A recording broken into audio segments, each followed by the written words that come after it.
Hello friends, स्वागत है एक बार फिर से आप सभी का हमारे यूट्यूब चैनल सक्सेस प्लेटफॉर्म की में। और दोस्तों आज हम डिस्कस करेंगे आपके आईबीपीएस जो क्लर्क है उसका प्रीवियस ईयर क्वेश्चन का यहाँ पे डिस्कशन होने वाला है। आप सभी को पता है कि आपका एग्ज़ाम है 24 तारीख को, 25 तारीख को और 31 तारीख को, है ना।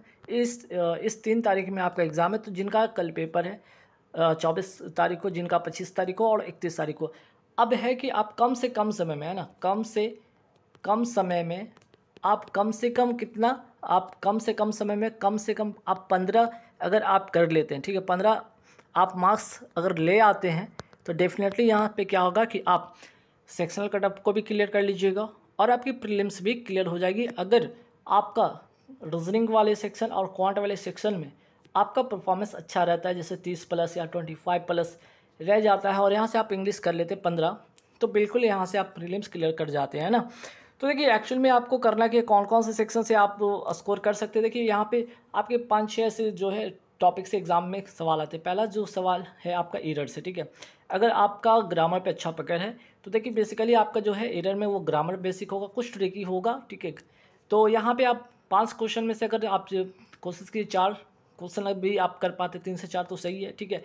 इसके बाद देखिएगा फिलर का सवाल आ सकता है, ठीक है। फिलर का जो सवाल होगा वो भी कहीं ना कहीं आपका एक सेंटेंस का जो है सेंटेंस जो होगा वो आप कहीं ना कहीं कनेक्ट करेगा, आपका वो जो ग्रामर जो पोर्शन है उससे कनेक्ट करेगा, या आपका जब सेंटेंस आप पढ़ते हैं, ठीक है, तो उनसे उनसे एक दूसरे वर्ड से रिलेट होता है, वो आप पे फिलर होगा। तो आप वहाँ से भी 3 से अगर 4 सवाल यहाँ से कर लेते हैं। थर्ड में आता है सेंटेंस, ठीक है, सेंटेंस अरेंजमेंट। तो देखिए सेंटेंस अरेंजमेंट की हम बात करें तो ये 2 तरीके से पूछा जा सकता है आपका। एक तो आपका इस से आपका जो हो ABCD इस से आपका रहता है 4 ऑप्शन के हिसाब से रहता है, या फिर आपको पारा जंबल भी मिल सकता है, ठीक है। पारा जंबल होता है जो कि 5 क्वेश्चन होता है। इस पे बेस्ड आपका जो है 5 क्वेश्चन होता है ना। या तो सेंटेंस अरेंजमेंट से 5 सवाल आपके हो सकते हैं इस तरह से कि करके आपका ABCD या CBAD इस तरह से सेंटेंस रहेगा, उसको अरेंज करना होगा, या पारा जंबल बेस्ट आपका 5 सवाल हो सकता है। फिर आपका जो है नेक्स्ट जो टॉपिक होगा वो होगा वर्ड रिप्लेसमेंट, है ना।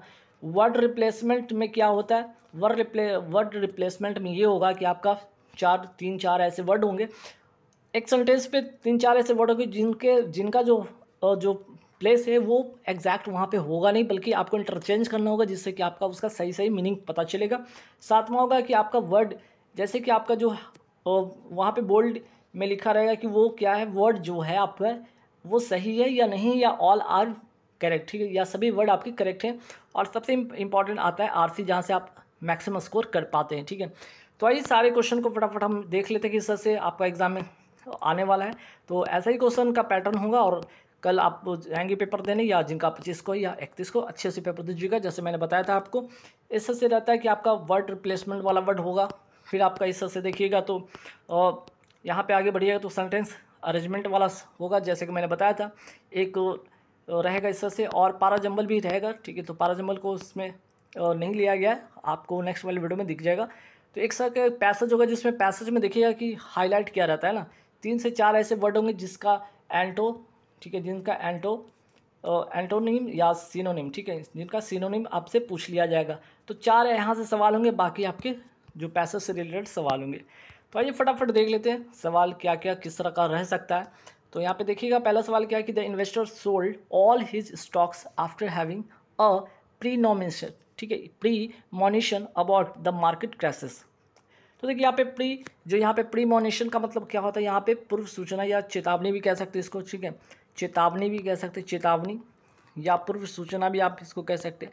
तो यहाँ पे देख सकते हैं कि सेंटेंस जो है आपका इसमें किस पार्ट में एरर है, इस सेंटेंस में किस पार्ट में एरर है। तो देखिए यहाँ द मार्केट जो है, यहाँ पे क्या एक सिंगल मार्केट की बात हो रही है, सिंगल मार्केट की बात हो रही है। तो सिंगल मार्केट की बात हो रही है तो यहाँ पे प्लूरल नहीं करेंगे, बल्कि यहाँ पे क्या होगा, क्रैश होगा, ठीक है। तो अब द मार्केट क्रैश होगा, ना कि क्रैशेस होगा। एक अगर सिंगल मार्केट अगर एक से ज़्यादा होता है वहाँ पे क्रैशेस कर सकते थे, लेकिन यहाँ सिंगल मार्केट की बात हो रही है इसलिए यहाँ पे क्रैश होगा। तो ऑप्शन नंबर डी आपका करेक्ट आंसर होगा। आगे बढ़ेंगे सवाल पे कि यहाँ पे देखिए कि एन अक्लिस्ट, ठीक है, एन यहाँ पे देखिए an oculist is a medical professional, ठीक है। अब यहाँ पे होता क्या, ऑक्लिस्ट का मतलब होता है आपका नेत्र विशेषज्ञ, नेत्र विशेषज्ञ होता है। अब यहाँ पे देखिएगा कि अगर बात हो रही है ऑक्युलिस्ट जो कि एक नेत्र विशेषज्ञ है, मेडिकल प्रोफेशनल है, who specialises in diseases associated for the eyes. यहाँ पे फॉर नहीं होगा, प्रीपोजिशन के रूप में हम यहाँ पे क्या लगाएंगे, विद लगाएंगे, ठीक है। तो यहाँ पे एसोसिएटेड के साथ क्या होगा, विद का यूज़ होगा, ना कि फॉर का, ठीक। नेक्स्ट सवाल पे आएंगे कि since the police has not given a statement yet the reporter can only make a conjecture about the crisis. अब कंजेक्चर का मतलब होता है क्या, इसका मतलब होता है अनुमान, ठीक है, अनुमान लगाना या अनुमान होता है। अब यहाँ पे देखिए एक वर्ड दिख रहा होगा पुलिस। पुलिस यहाँ पे क्या है, यहाँ पे प्लूरल के टर्म में यूज़ किया गया है। तो यहाँ पे जो आपका वर्ब होगा वो भी क्या होगा, वर्ब भी होगा आपका प्लूरल होगा, यहाँ पे हैव करना होगा, ठीक है, हैज़ नहीं हैव करना होगा। तो आपका ए वाला पार्ट में एरर है, ठीक है। नेक्स्ट सवाल पे आते हैं कि in the pond the small guppy flap. यहाँ पे गप्पी एक जो छोटी मछली होती है, छोटी मछली के बारे में बताया गया है, ठीक है, एक छोटी मछली है। His tail fin back and forth, उसका जो टेल है, जो टेल फिन है, उसका जो पूंछ है, बैक एंड फोर्थ मतलब आगे पीछे है ना, बड़ी मछली के इर्द गिर्द वहाँ पे वो इधर उधर कर रही है, अपने पूंछ के साथ खेल रही है।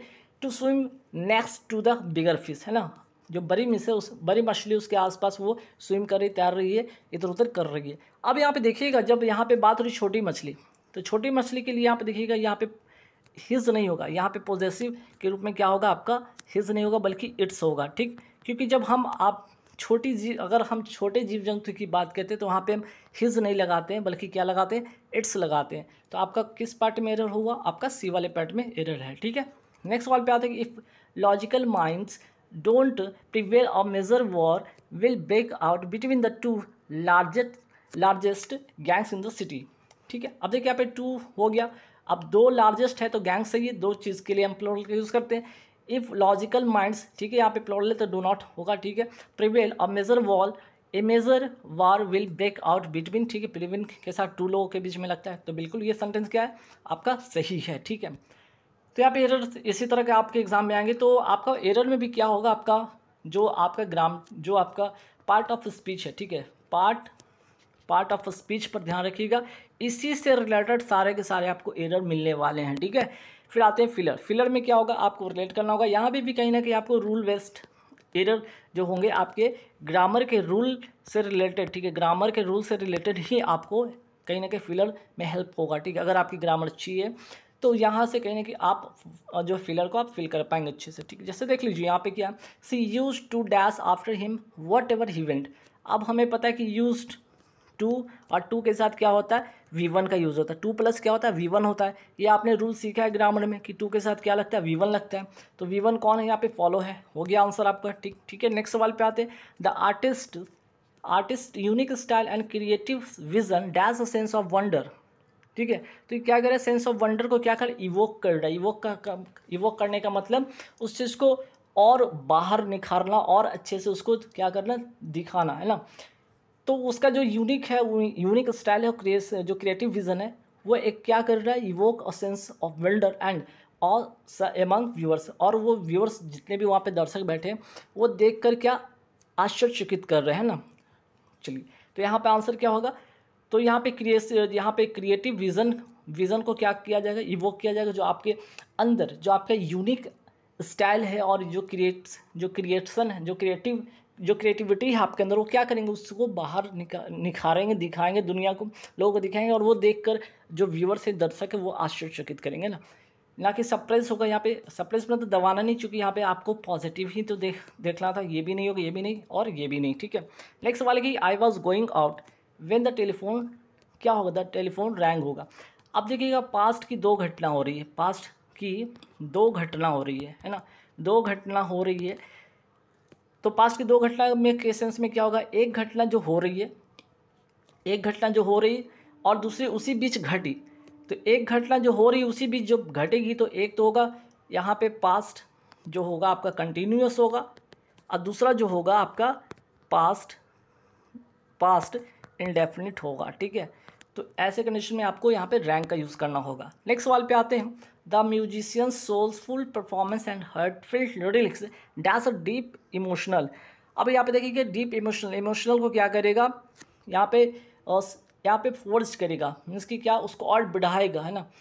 तो जब आपका जो यहाँ पे म्यूजिशियन का सोलफुल परफॉर्मेंस है और हार्टफेल्ट लिरिक्स है, वो क्या करेगा, एक फोर्ज करेगा और deep emotional connection with the audience, ठीक है। तो रैमिफाई मतलब रैमिफाई नहीं होगा, रैमिफाई का मतलब होता है किसी चीज़ को दो भाग में बांटना, ठीक है। इसको क्या करना, बांटना होता है, दो भागों में बांटना होगा, ये नहीं होगा। डिसरप्टेड का मतलब क्या होता है, डिसरप्टेड का मतलब होता है बाधित, ये भी नहीं होगा। अब देखिए यहाँ पे एक पॉजिटिव सेंस यहाँ पे यूज़ हो रहा है, तो यहाँ पे पॉजिटिव में फोर्ज होगा, ठीक है। हालांकि फॉर्ज का मतलब जाली भी होता है, यहाँ पे जाली की बात नहीं हो, बल्कि उस चीज़ में क्या होगा, उससे मन से जो है, उसके मन में जो है उस चीज़ को और बढ़िया से वो लाना, ठीक है, अपने लिरिक्स के माध्यम से उस चीज़ को और अच्छे से बताना, जैसे इमोशन जो आपका जो ऑडियंस के साथ इमोशन है वो अच्छे से कनेक्ट हो रहा है, ठीक है। डिसइंचेंटेड का मतलब भी, डिसइंचेंटेड का मतलब क्या होगा, देखिएगा यहाँ पे डिसइंचेंटेड का मतलब होता है आपका एक मोह भंग होता है ना, मोह भंग करना जिसको कहते हैं, या फिर कोई जादू टोने से प्रभाव से छुड़ाना उसको कहते हैं, ठीक। और सर्व भी नहीं होगा। नेक्स्ट सवाल पे देखिए, the sudden economic down turn, ठीक है। अब यहाँ पे डाउन टर्न का मतलब क्या होता है, मोड़ होता है। कोई ऐसा इकोनॉमिक सडन इकोनॉमिक जो टर्न डाउन होता है, एक मोड़ आता है, वो क्या करेगा, वेव को क्या करेगा, यहाँ पे देखिए वेव है, तो वेव को क्या करे, इग्नाइटेड करेगा, चीज़ को और बढ़ाएगा, है ना कि एलिविएट करेगा, ठीक है। एलिविएट नहीं करेगा, फोर्टिफाई नहीं करेगा, डिप्लेटेड नहीं करेगा, फोस्टर नहीं करेगा, ठीक है। Of uncertainty among investor and business owners, तो वेव को क्या करेगा, इग्नाइट करेगा, ठीक। अब यहाँ पे देख लीजिए, मैंने क्या बताया था कि आपका जो है वर्ड का है आपका रिप्लेसमेंट होगा, कि आपका जो वर्ड जहाँ पे वो सही है या नहीं, या वहाँ पे चेंज होगा। जैसे यहाँ पे देखिए, अगर यहाँ पे एक वर्ड दिया कि ए के साथ क्या, ए और डी के साथ इंटरचेंज होगा तब जाकर सेंटेंस सही होगा, क्या सी का बी के साथ इंटरचेंज होगा तो सही होगा, ऐसे आपके सवाल आएंगे। तो देखिए यहाँ पे जब आप सेंटेंस पढ़ेंगे तो वहाँ पे आपको कहीं ना कहीं चीज़ें समझ आएगा, तो यहाँ पे समझ से आपको बनाना होगा। जैसे देखिए, अनरैवलिंग द फिशिंग लाइन रैप्ड, अब टाइटली के साथ रैप्ड होता है, सही है ना, ये यहाँ पे रैप्ड अपने पोजीशन पे सही है कि wrapped tightly around the spool the fisherman prepare, ठीक है, फिशरमैन प्रिपेयर है टू कास्ट हिज पोल, के लिए सही है। अगर ये दोनों अपने जगह पे सही है तो ए के साथ बी का यहाँ पे अगर देखेंगे, अनरैवलिंग द फिशिंग क्या है, एक फिशिंग करना होता है, तो अनरैवलिंग फिशिंग द लाइन रैप्ड सही है, ठीक है। तो अपने पोजीशन पे सारे के सारे वर्ड सही, तो यहाँ पे कोई चेंज करने की आपको ज़रूरत नहीं पड़ेगा, ठीक है। चलिए यहाँ तो समझ आ गया, ऐसे सवाल आएंगे। फिर दूसरा सवाल देखिएगा कि दूसरा सवाल क्या है यहाँ पे, एक ग्रैंड पोजीशन, एक ग्रैंड प्रोसेशन का मतलब क्या होता है, प्रोसेशन का मतलब होता है आपका जुलूस होता है। अब यहाँ पे देखिएगा, एक वर्ड आपको जुलूस मिल गया, तो एक ग्रैंड प्रोसेशन स्ट्रीट, तो ठीक है, ग्रैंड प्रोसेशन हो सकता है, जुलूस जो होता है एक भव्य हो सकता है, सही है। तो ये तो अपने पोजीशन पे सही है। अब देखिएगा, अब प्रोसेशन क्या होगा, स्ट्रीट थ्रू द रोल्ड या फिर रोल्ड थ्रू द स्ट्रीट, तो ये वाला चेंज होगा, ये यहाँ आएगा और ये यहाँ जाएगा, ठीक है। तो यहाँ पे प्रोसेशन क्या होगा, प्रोसेशन के बाद आपका एक वर्ब आना चाहिए था, रोल्ड होगा, रोल्ड थ्रू द, फिर स्ट्रीट्स होगा, ठीक है। तो यहाँ पे रोल्ड पहले, स्ट्रीट बाद में, ऑफ द फेस्टिव सही है, तो यहाँ पे किसके साथ इंटरचेंज हो रहा है, बी के साथ सी का इंटरचेंज हो रहा है, ठीक। नेक्स्ट सवाल पे आते हैं, the boy as the boy walked into, सही है, वॉकड इनटू सही है, हिज फेवरेट टीचर्स क्लासरूम, अपने टीचर जो फेवरेट टीचर के क्लासरूम में जाता है और रियलाइज करता है, ये भी सही है, ये भी सही, अपने रियलाइज करता है that it was a dash to have, it was a perk, ये यहाँ पे आएगा और ये वाला यहाँ पे जाएगा। It was a perk to have his best friend in the same class, हम क्या करेंगे, हम चाहेंगे कि सेम क्लास में हो, है ना, यहाँ पे क्या होगा, क्लास होगा, उसका दोस्त उसके साथ उसी क्लास में रहे, इसलिए यहाँ पे चेंज होगा क्या, पर्क को पहले लाना पड़ेगा और आपका क्लास को बाद में करना पड़ेगा, ठीक है। चलिए, तो यहाँ पे किसके साथ चेंज हो रहा है, सी के साथ, डी का। फिर क्या है, नेक्स्ट सवाल है कि द जीएसटी काउंसिल सही है, यहाँ पे बिल्कुल सही, कोई दिक्कत नहीं है, ठीक है। वर्ब होना चाहिए, सही है। टू मीट सही है, 2+V1 सही, टू मीट मोर ऑफन ये भी सही, and turn its to do list into a must do list expeditiously, है ना, इसका मतलब होता है शीघ्र भी होता है, ठीक है। तो यहाँ पे कोई भी आपका जो वर्ड है इंटरचेंज करने की जरूरत नहीं, नो इंटरचेंज यहाँ पे होगा, तो ऐसे सवाल आपके एग्जाम में आएंगे। और नेक्स्ट सवाल है कि large house of boy be needed to run the cable line from one end of the spool of the other, देखिए यहाँ पे एक वर्ड दिख रहा है, one end of the line from one end of the dash to the other, यहाँ पे क्या होगा, यहाँ पे स्पूल को यहाँ पे कीजिए और ये हाउस को यहाँ लाइए, ठीक है। तो अगर हम बात करें वायर का क्या है, स्पूल ऑफ वायर होता है, क्या होता है, स्पूल ऑफ वायर्स होता है, तो इसलिए यहाँ पे a large spool of wire, सही होगा, will be need to run the cable line, जो केबल का लाइन है कहाँ से, from one end of the house to other, है ना, एक घर से दूसरे घर। तो ये जाकर आपको किसके साथ चेंज हो रहा है, ए का डी के साथ, ठीक। अब यहाँ पे देखिए पूरे यहाँ पे देखिएगा क्या है, एक सेंटेंस दिया रहेगा इस तरह से आपका, और इसको इसी फॉर्मेट में आपको पैराजंबल भी रहेगा, 5 सेंटेंस दिया रहेगा, उसको अरेंज करना होगा। तो ऐसे सवाल होंगे जहाँ पे एक सेंटेंस दिया रहेगा, उसको कहा जाएगा कि आपको कौन सा वर्ड पहले, कौन सा पार्ट पहले आएगा, कौन सा बाद में। तो इसको जब आप चेक यहाँ पे देखेंगे तो पहले कहाँ से स्टार्ट होगा, ये आपका पहले आएगा, मीन्स कि सी पहले आएगा आपका, ठीक है, कि once water is moved from the roots to, ठीक है, बी उसके बाद आएगा रूट से क्या होगा, from the roots to leaves, root का कनेक्शन किसके साथ, लिव्स के साथ होगा, तो ये बाद में आएगा। और जब इस तरह के आप सेंटेंस में यहाँ तक 3 चीज़ दिख जाएगा तो आप ऑटोमेटिक टिक करके आगे बढ़ी, समय को बर्बाद मत कीजिएगा, ठीक है। ये भी हो सकता है ये आपका पहला वर्ड ही दिख गया सी, और पहले में देख लीजिए सी कहीं पे भी नहीं है, तो आपका सी तो पहले बन गया, सी पहले बन गया और सी से कनेक्शन हो रहा है, तो आप इसको टिक करके आगे बढ़ सकते हैं कम समय, अपना समय बचाने के लिए। फिर देखिएगा यहाँ पे क्या है कि ए से शुरू होने वाला है नहीं, चूँकि आर है, सी से शुरू हो सकता है क्या, सी से शुरू हो सकता है, ए से शुरू होगा नहीं, ये भी हटाइए, ये भी हटाइए, और बी से सो कॉमन नहीं, इसके पहले कुछ ना कुछ हुआ होगा, तो आपका ऐसे भी यहाँ पे बी ऐसे टिक करके आगे बढ़ सकते हैं। तो करप्शन हैज़ बिकम, ये सी पहले आएगा, so common that people now, यहाँ पे बी आएगा, और उसके बाद पीपुल है तो यहाँ पे आर इसलिए होगा कि पीपुल प्लूरल के लिए प्लूरल होगा, तो यहाँ पे ए होगा, और लास्ट में जो बचा डी होगा, ठीक।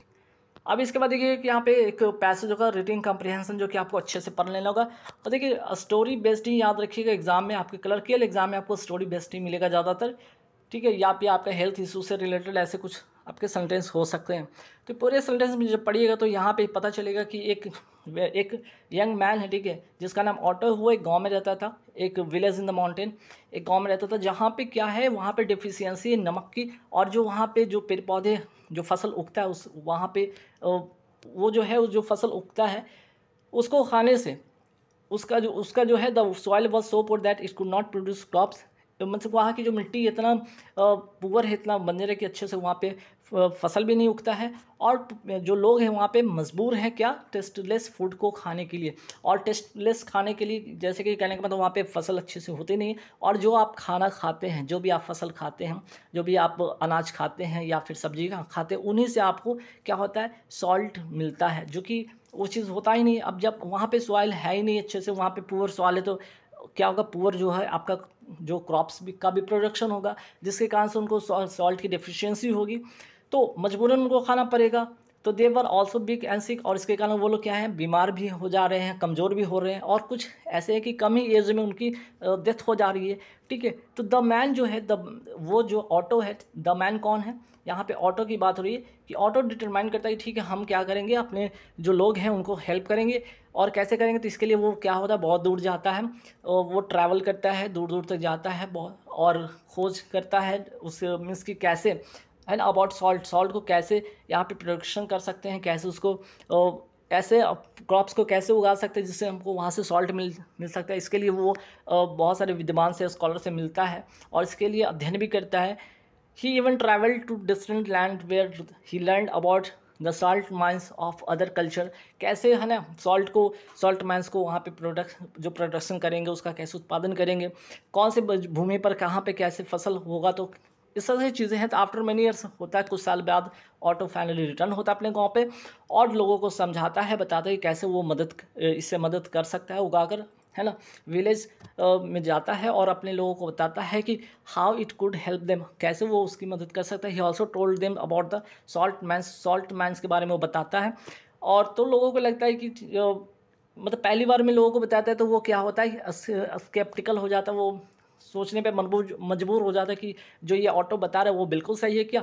लेकिन they had never heard of salt before, इसके पहले क्योंकि उन लोगों ने सॉल्ट जो है उसको कैसे प्रोड्यूस करेंगे उनको पता ही नहीं था। They didn't believe that he it could help them, उनको लगा कि ये हेल्प नहीं कर सकता, लेकिन ठीक है। But the man was patient, जो ऑटो था पेशेंस रखा और लगातार उन लोगों को समझाता रहा। फाइनली क्या है, he taught the people how to grow crops and required salt and he showed them how to build a salt mine. तो इस से चीज़ें को करता है, दिखाता है, बताता है लोगों को। इट टुक ये काफ़ी समय लग जाता है लोगों को समझाने में, बताने में कि ऐसे सॉल्ट का प्रोटेक्शन कर सकते हैं, ऐसे क्रॉप्स को प्रोटेक्शन कर सकते हैं, लेकिन फाइनली इवेंचुअली अंततः क्या लोग समझते हैं और उस चीज़ से आप छुटकारा पाते, ओवरकम का मतलब छुटकारा पाते हैं, और जो सॉल्ट की डिफिशिएंसी वो दूर होती है, और अब जो है लोग हैं हेल्दी हो रहे हैं, क्रॉप्स अच्छे से हो रहे हैं, वे लोग बीमार नहीं पड़ रहे हैं, और ऑटो जो है वहाँ पे अब हीरो बन चुका है। एंड उनको लोग है ना, he is still remember today as a man who saved his life, और उसको याद किया जाता है कि कैसे उसने गांव के लोगों का जान गांव के लोगों की जान बचाई उसने। ठीक है, तो देखिए यहाँ पे इस तरह के 5-6 आपके पैसेज में क्वेश्चन मिलेंगे, जो कि एक बार आप सेंटेंस पढ़ लीजिएगा तो आप बहुत ही कम समय में इसको ठीक कर पाइए। What was the main problem face by the village in the mountain. Main तो प्रॉब्लम ये था ना, सॉल्ट डिफिशियंसी। ठीक करिए, आगे बढ़िए। फिर क्या नेक्स्ट सवाल, how did Otto attempt to solve the village problem. अब ये क्या करता है, ये यही तो करता है ना कि वो सीकिंग नॉलेज अबाउट सॉल्ट के नॉलेज के लिए वो क्या करता है, खोजने के लिए बाहर जाता है, और प्रोडक्शन कैसे किया जाता है इसकी, और इस सॉल्ट की जो डिफिशियंसी है, उसके जो इशू है, उसको कैसे उसको कैसे दूर किया जा सकता है, इसी के लिए वो बाहर जाता है। ठीक है, तो यहाँ पे ये आंसर हो गया। फिर है कि how did the villagers initially react to Otto's knowledge about salt. जब शुरू में बाहर से आता है और सॉल्ट की प्रोडक्शन, क्रॉप्स के प्रोडक्शन के बारे में बताता है, तो लोग कैसे रिएक्ट करते हैं, वो वेलकम करते हैं, नहीं स्केप्टिकल होते हैं ना, वो शक सोचते हैं कि यार ये सच में ये संभव है या नहीं है। ठीक है, फिर आगे बढ़ते हैं। What did Otto teach the villagers to do in order to improve their situation. तो उसने बोला कि ठीक है, आपको करना क्या होगा, आपको करना होगा कि how to grow crops that required salt, thus addressing the salt deficiency issue. ठीक है, कैसे आप क्रॉप्स को उगाएंगे और सॉल्ट डिफिशियंसी को दूर करेंगे। फिर क्या है, how did the village change after implementing autos knowledge. Auto था उसका नॉलेज लेकर गांव के लोग कैसे उसको इम्प्लीमेंट करते हैं, तो ऐसे इम्प्लीमेंट करते हैं कि द सॉइल जो है बिकम मोर फर्टाइल। इससे क्या होता है कि जो सॉइल है वो पहले से अब जो बंजर था वो उपजाऊ हो जाता है, फसल अच्छे उगने लगते हैं, और उससे क्या है, हेल्थ और फूड सिक्योरिटी जो आपकी जो सिक्योरिटी वो आपकी सही हो जाती है। ठीक, फिर इस से आगे बढ़ेंगे तो देखिए, why is Otto remembered his village. जो गांव के लोग हैं उसको क्यों याद करते थे, क्योंकि वो हीरो बन चुका था, क्योंकि उसने पूरे गांव की मदद किया था। किस चीज़ से, तो ध्यान रखिएगा, वो मदद किया था for finding a way address their salt deficiency, है ना। चलिए, अब यहाँ से एक सवाल आपके देखेंगे कि यहाँ पे सिनोनिम वाला वर्ड होगा, जिसका मतलब क्या पूछा जाएगा एग्जाम में कि परसिस्टेंट का मतलब क्या होता है। परसिस्टेंट का मतलब होता है रिसोल्यूट, मतलब सतत प्रयास करना, सतत प्रयास करना होता है। ठीक है, फिर आगे बढ़ेंगे सवाल पे कि देखिए यहाँ पे क्या, which of the following word is most similar. फिर से सिमिलर का मतलब सिनोनिम ही होता है। ओवरकम मतलब छुटकारा पाना, मतलब यहाँ पे होगा आपका कॉन्कर, इसका करेक्ट आंसर होगा। ठीक, इसका मतलब छुटकारा पाना किसी चीज़ से या किसी चीज़ पर। और लास्ट सवाल क्या है कि choose the most appropriate antonym. Antonym का मतलब होता है अपोजिट, इसका अपोजिट होगा। स्केप्टिकल का मतलब होता है डाउटफुल होता है, इसका मतलब क्या होता है, डाउटफुल होता है। तो इसका जो अपोजिट होगा क्या होगा, डाउटफुल नहीं, बल्कि आप उस पर ट्रस्ट कर सकते हैं। तो गाइस इस तरह के सवाल आपके एग्जाम में आने वाले, तो कल आप कोशिश कीजिएगा, जिनका भी 24, 25, 31 को होगी, कोशिश कीजिएगा कम से कम 15 मार्क्स आप ले आइए। ठीक है, तो इससे क्या होगा कि आपका जो है सेक्शनल कट ऑफ भी क्लियर हो जाएगा, सेक्शनल जो है कट ऑफ भी आपका क्लियर हो जाएगा। ठीक, ये क्लियर हो जाएगा। अब प्लस अगर आपका अच्छा स्कोर होता है क्वांट और रीजनिंग में, तो आपके प्रीलिम्स भी क्लियर हो जाएंगे। चलिए, तो आप सभी को ऑल द बेस्ट, अच्छे से पेपर दीजिएगा। ये वीडियो आपको हेल्प करेगा कि इस तरह के सवाल आपके एग्जाम में पूछे जाते हैं, जिस पर आपको प्रैक्टिस करके जाना। Thank you very much.